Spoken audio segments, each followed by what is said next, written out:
Hey guys, William Furno here today with the return of the Hero Factory Classic Reviews, and this time we'll be taking a look at the Summer 2011 wave of 3.0 or Savage Planet Storyline Heroes. So if you don't know, I do this series because I feel like Hero Factory was more a part of my childhood than Bionicle, which for some of you might sound sad to hear because, you know, from what I've heard, Bionicle is much greater in terms of scale and sets than Hero Factory was, but I think I look past that because I was too young at the time to really grasp Bionicle. So this is kind of what got me into Legos, and this is why I am where I am right now, and why I'm a Bionicle fan as well.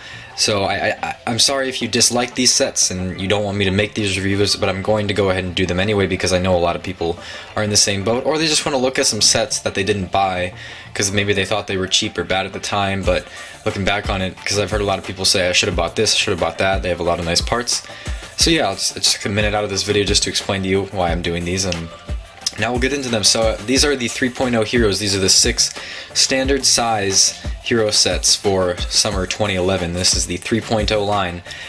So they all have a new aesthetic to them, which in this case it's animals, because they go to a different planet where animals are being taken over, and it's more tribal, jungle-y, kind of nature-like theme for Hero Factory, so they decided to go with animals. So I'm going to go with them from right to left, just because I want to leave Raqqa for the last one since he's a newbie. And I'll just go through them really quick because they're pretty small sets and this shouldn't take too long. But here with Stringer, I have his bin, and then just the combination model between him and Nex on the back of his bin. I don't really want to spend too much time on the bins because those are kind of boring. But this is Stringer himself. He has kind of adopted the new, I think it's Keat orange is the correct term for the color, or you could just call it yellowish orange. It's kind of a darker looking orange, not orange, sorry, yellow. It's kind of a different, more jungly colored yellow type look here, and that's new for his color scheme here, because in his original adaptation, I believe he was just, I guess he was kind of orange, but this is more of a yellow color, so he's kind of changed his color up for a bit of a more yellow take, which kind of works because yellow is kind of a good color to associate with a bear. I don't know why, I just feel like this color complements the black a whole lot, and this is obviously a black bear is his animal here, and the texturing on the mask is quite decent there. Some nice texturing, some of the details are nice, and this mask is a lot more, it's wider than a lot of these other masks. It has kind of the fur look coming off of the back and everything. And then he comes with this bear claw, and it's fully articulated. Some might consider a con would be that there is little armor on some of these characters, and Stringer thankfully doesn't suffer a lot from this because this can kind of cover that up, but you have these fully articulated claws and this kind of weird thing. I think it's maybe supposed to represent like another one of his fingers or claws, like if you turn around like that. But it kind of looks weird and I don't really know why it's there, but you're supposed to position it like that, I guess. It's kind of weird. And then they have their signature 3.0 armor. Sorry, the camera isn't really focusing there. And of course we have the black bear here, and it says Stringer 3.0. This is really nice trans green color. Kind of doesn't really fit with the entire color scheme overall, but I think it works because it's kind of, you know, the signature 3.0 thing for the wave. I'm sorry, the camera's having trouble focusing right now. You're just gonna have to bear with that.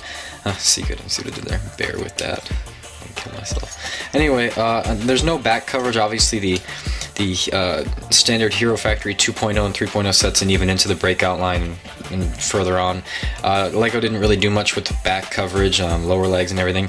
But we did get introduced to this new gray bone. It's a dark gray, and I don't think any of the new black parts are on here except for the Hero Core. We have this new, well, no, this was used on Jetbug too, so the yellow color also isn't new to Hero Factory. The Hero Core, I believe, might be in a new color. I'm trying to remember if any of the heroes had any yellow on them except for Evo. Furno did, but I think that was more of a bright yellow, so this is the Keat orange yellow, the yellowish orange, so yeah. I apologize if I'm not calling the color what you want me to call it. If you are a Bionicle fan and you prefer Keat orange, I'm very aware that that is what it is called.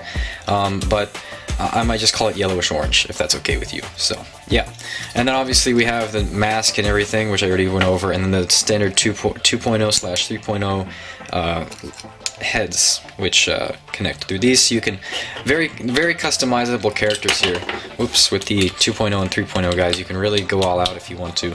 It's not as, it's pretty simplified compared to a lot of the things Bionicle did, but you still have that customizable factor in there with all these sets. We're gonna move on to Bulk now. Bulk combines with, sorry, it's kind of a reach, Furno to make that, so I don't know if that really matters to you. That's Bulk. A lot of this stuff, the story stuff and everything, I'll go over in my 2011 overview. Now, Bulk is actually one of my least favorite ones because I feel like Bulk doesn't really live up to his name in his 3.0 form. This is the second form we've seen, and we get the, he's also moved a little bit out of his secondary color, which I think was just a dark orange. I think he was mostly silver, which is great to see that the silver is back, but he has moved to more of this standard orange color as a secondary color, but even then it's not used on him a whole lot. But I'm a little disappointed with the way they pulled this off because I feel like it would have made more sense, I'll get into this later, but for Stormer to be like a wolf, because maybe like an ice wolf, a white wolf, something like that. I understand that there's a cool factor to having like a silver wolf, but I don't think Bulk was the right choice to pull off such a slender animal, or a skinny animal, because Bulk, his name is Bulk, and they do improve upon this in the breakout line, but we're not there yet. I mean, there's a huge loss of armor here. There's no armor coverage here and here. I think they probably could have easily used like a smaller silver shell. They could have done a 3 size there, and it would have worked out just fine. I think maybe it's just for aesthetic and look to have skimpy upper arms and then these claws and lower arms. But I don't know. It's just this version of Bulk just doesn't really flow with me as well as the others did. Or the other did. I mean, he was in 2 other sets, I believe, just his regular set, and then Bulk versus Vapor. And then, of course, we have his 3.0 exclusive shell here. Of course, there's no back coverage. Great new gray bones, I believe. I don't think the silver hands are new. We saw those on Firelord. A lot of the silver pieces, I think, maybe we saw on the villains. But I know the hero, the sort of core, and the chest armor itself in silver is new. At least at this time that these came out. Obviously, these new add-on pieces actually allowed for you to connect something through a clip, and so that's what they did here with these claws. These are, I don't know, spikes, whatever you want to call them, shanks, but these are new, and I have never been a fan of these at all. If it wants to focus there. I've never been a fan of these because they come off super easily, and I've almost lost these like countless times. So as soon as I'm done reviewing this, I'm going to put this guy back in his bin. But yeah, that's Bulk, one of my least favorites of the line, actually. Alright, and then we have Stormer here. Obviously, Stormer's going to be in. He's in every single wave, and he combines it with Raqqa. And Stormer, I would say, I'm okay with the Rhino approach that they did, but I think it would have made more sense for Bulk to be a Rhino since he's silver, and Rhinos are kind of that grayish color, and I think that would have made more sense, and Stormer should have been more of a wolf, because I feel like that would have made more sense. But as far as Stormer goes, he's bulkier than Bulk, which is totally fine because Stormer is technically still the leader at this point, which I'm not saying all leaders have to be really bulky, but I think they definitely have to stand out more dominantly, and I think Stormer does a good job with doing that, with his color scheme still remaining white and blue, except this time, obviously, he has that trans green piece on here with a little bit of blue, the signature 3.0 piece. We see this add-on again, but we also get this new paw piece, which has 4 clip-ons to it. He has 2 blue spikes off of this. I kind of like the way this looks. I think the spikes aren't really rhinoceros-like, but the paw definitely is, and I like the silver. I think they spread out the silver a little. I mean, it's okay. I mean, it's more of just a backing color, but I think it's nice how this kind of looks like a metallic sort of glove. And then they also have the gunmetal chest plate here. There's not a lot of new parts on him. Obviously, we've seen most of this stuff before. Maybe the white Hero Factory chest was new at the time because I think they used silver backings for most of the 2.0 heroes. So there wasn't a white chest plate before this. But other than that, he's pretty standard. And I think he's definitely one of the more stronger standing out sets among these 6. Next we have Julius next, and he's back in his second form, in his 3.0 form. And that he combines with Stringer. Obviously we already saw that because he was over there. And then Nex also keeps his color scheme of green. I believe that was, yeah, that was his last color. It was orange and green, and they added a little bit of silver in here. I think this is one of my favorites, or it was at the time when I bought this guy. I think the Tiger. The Tiger is just a perfect choice for Nex, obviously because he's orange. I mean, maybe a leopard would have worked, but I don't know. Some orange, very, what's the word? Intimidating animal works for Nex, and I think the Tiger pulled off very well. At least I think it's a tiger. I'm kind of having a brain fart right now. Or a saber-tooth. Is it a saber-tooth? Because, I mean, these kind of lead me to believe. I'm not really sure, okay? At this point, William Furno is done. He's opting out. See you guys later. No, I'm just kidding. I'm killing myself again. I like the green on him. I like that this piece works with him. It's one of the only sets that this trans green piece really works with. Other than that, it's really just a signature 3.0 look that they all have. But I think the color scheme is very solid on this guy. Love how they attached his claw here. But you guys are gonna have to tell me in the comments. I mean, is he a saber-tooth tiger or saber-tooth tiger? Probably that. Probably something like that. I just feel very stupid right now that I don't have my animals in check. But again, good armor placement. There's just a little bit of armor missing here that they probably could have put on, but I'm finding that that's more of an aesthetic with these characters, that they have a little bit less armor, they look a little bit more lanky, maybe move more in the environment that they are in. Of course, doesn't have back armor, but I believe that this guy is probably one of the most solid ones that we've looked at so far, and one of my favorites from the line. Next we have, you know, yours truly, William Furno 3.0. He is an eagle this time, I'm very sure of that, and he combines with Bulk. Now, honestly, as much as I do like Furno, and you guys probably know it by now, I don't like this rendition of him. I think I think they took... The one thing I don't like about the 3.0 sets is that, sure, they have a nice aesthetic, they feel nice, but they've completely taken away their kind of elements they were associated with, if you will. I know Bulk and Stringer didn't really have elements, and neither does Raqqa or Julius next, but I think the original heroes when they first came out had a good balance of elements, like Furno was fire, Stormer was ice, and Surge was like electricity, which isn't really an element. But you get what I mean, they all kind of had a certain power to them, and now they've kind of stripped that away, replaced it with an animalistic attribute.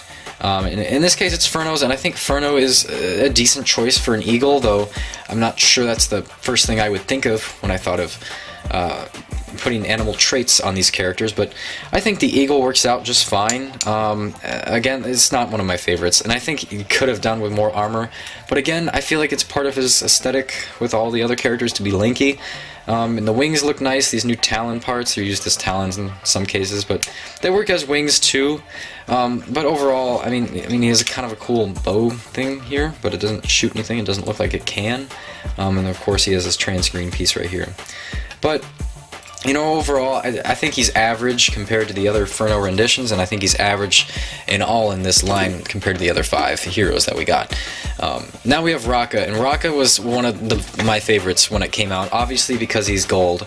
And, you know, in Bionicle we had the 7th Toa, which is Takanuva, to introduce the gold color into the main hero line. In this case, he was the 9th hero, and he would be the last hero. The last new hero to come out, that is. And I think they did a good job of introducing him with the Lion. The Lion is a perfect choice for gold color. But for some reason I don't find myself really liking this set too much. There's way better renditions of Raqqa that come out in the future. But at the time I did like this guy a whole lot, just because he was gold. And you know, when you're a kid and you like shiny colors, you're gonna like Raqqa. Now I think the mask was designed decently, for the fact being that he had a Raqqa XL set, so the mask had to be big, but that makes it so that on this figure, I mean, I guess it can move around a lot, but it just seems a little too disproportional with the rest of him. It looks a little odd, but I like it. I like the color, and I like how they made the white inner head piece to customize the colors even more, the white hero core. It seems like gold and white was his main color scheme with a little bit of accent from the black, and obviously, and this is the second character that I think, geez, this is not working. This is the second character that I think the trans green works on the most, and that is just because of referencing from the future years of Hero Factory that he would take upon trans green as his other color instead of white. He would kind of give up the white. They added some black and gold, and we got some nice 5-size gold shells, but not a whole lot. They kind of saved that more for Raqqa XL, I would assume. But yeah, I mean, he's pretty average. I like his claw. Had some new talon pieces on it, new spike pieces, new tooth pieces, whatever you want to call them, whatever they were used for over the years. But, you know, looking at it from a nostalgia standpoint, he is probably one of my favorites as well. I forgot to show you, but he combines with Stormer, so I don't really have to show you that.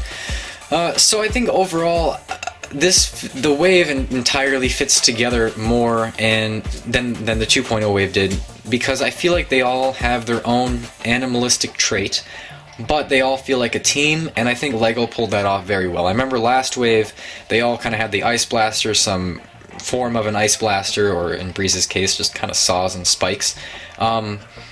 And they weren't as diverse, and they didn't look as diverse, and I think they still pull off the team look, but I think these characters do a better job of creating, or I should say adding more creativity to each set, while also keeping that team aspect in there. So I've been going for 16 minutes. That's a little crazy, and I'm very sorry that this is taking so long. But that is all I have to say about these sets. I can't tell you whether they were better than the 2.0 sets, because they're around the same piece count, around the same size, but I think they were better in terms of creativity and keeping the aspect of being a hero team. So that's all I have to say about these characters, and I'll get back to you next time with one of the villains, either Fangs, Raja, or Waspix. I'll decide that later. So, see you guys later.